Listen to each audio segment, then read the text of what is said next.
সাউন্ডটা এই যে ভিডিও যাব আমার প্রকল্পের নাম পানি প্রদূষণ পানি একটু বেদু পানি একটু প্লাস্টিক আছে তো পানি ঢালি দেওয়ার লগে লগে এই পানিটো অবৈধ পানি যাব খেতি পথাৰত রাসায়নিক সার দিলে পানি নষ্ট হয়ে যায় আর একটু সাবানের মধ্যে হাত দিলে পানি নষ্ট হয়ে যায় আর রাসায়নিক দ্রব্য একটু দিলে বাদে এতে পানি নষ্ট হয়ে যায়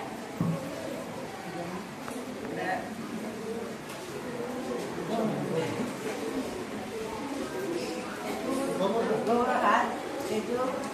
দিব লাগে পানি নষ্ট নহয় গতিকে পানি প্রদূষণ মুক্ত করা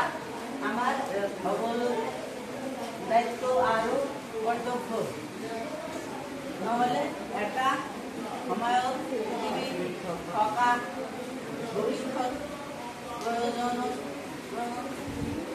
যেহেতু পানি পোৱাৰ কঠিন হৈ পৰিব